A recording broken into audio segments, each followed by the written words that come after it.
Welcome to beginner friends. అందరికీ నమస్కారం. ఓం నమో భగవతే వాసుదేవాయ. ఓం నమో భగవతే వాసుదేవాయ. భగవద్గీత పారాయణలో ఈరోజు 3వ అధ్యాయము కర్మయోగము. 3వ శ్లోకము. శ్రీ భగవానువాచ లోకేస్మిన్ ద్వివిధా నిష్టా పురా ప్రోక్తా మయా నఘ జ్ఞానయోగేన సాంఖ్యానాం కర్మయోగేన యోగినాం. భగవంతుడైన శ్రీకృష్ణుడు ఈ విధంగా పలికెను. ఓ పాపరహితుడా, భగవత్ ప్రాప్తికి అనగా జ్ఞానోదయానికి ఉన్న 2 మార్గములు ఇంతకు పూర్వమే నాచే చెప్పబడినవి. ధ్యాన నిష్ఠయందు ఆసక్తి కలవారికి జ్ఞాన మార్గము, మరియు పనుల పట్ల ఆసక్తి కలవారికి కర్మ మార్గము. శ్రీకృష్ణుడు ఆధ్యాత్మిక సిద్ధి కొరకు 2 మార్గములను ఉపదేశించెను. మొదటిది విశ్లేషణాత్మక అధ్యయనం ద్వారా ఆత్మ యొక్క నిజస్వభావాన్ని మరియు అది శరీరం నుండి ఎలా వేరైనదో తెలుసుకోవడం. శ్రీకృష్ణుడు దీనిని సాంఖ్యయోగం ద్వారా వివరించాడు. తత్వ విచారణ దృక్పథం ఉన్నవారు మేధో విశ్లేషణ ద్వారా ఆత్మజ్ఞానాన్ని తెలుసుకునే ఈ మార్గం వైపు మొగ్గు చూపుతారు. రెండవది భగవంతునిపై భక్తి భావనతో పనిచేయడం లేదా కర్మయోగము. శ్రీకృష్ణుడు దీనినే ఇంతకు క్రితం శ్లోకంలో చెప్పినట్టు బుద్ధియోగం అని కూడా అంటారు. ఈ రకంగా పనిచేయటం అంతఃకరణాన్ని శుద్ధి చేస్తుంది మరియు నిర్మల మనస్సులో జ్ఞానం సహజంగానే వృద్ధి నొంది అది జ్ఞానోదయ స్థితి వైపు దారితీస్తుంది.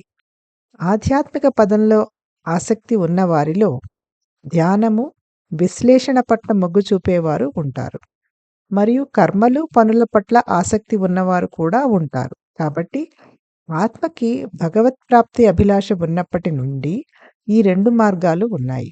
తన ఉపదేశం అన్ని రకాల జనులకు ఉద్దేశించబడింది కాబట్టి శ్రీకృష్ణుడు ఈ రెంటిని గురించి వివరిస్తున్నాడు.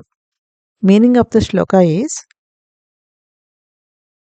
Lord Sri Krishna replied, O sinless one, the 2 paths leading to enlightenment were previously explained by me. The path of knowledge for those inclined towards contemplation, and the path of work for those inclined towards action. Sri Krishna explained the 2 paths leading to spiritual perfection. The first is the acquisition of knowledge through the analytical study of the nature of soul and its distinction from the body. Sri Krishna refers to this as Sankhya Yoga. People with a philosophic bent of mind are inclined towards this path of knowing the self through intellectual analysis.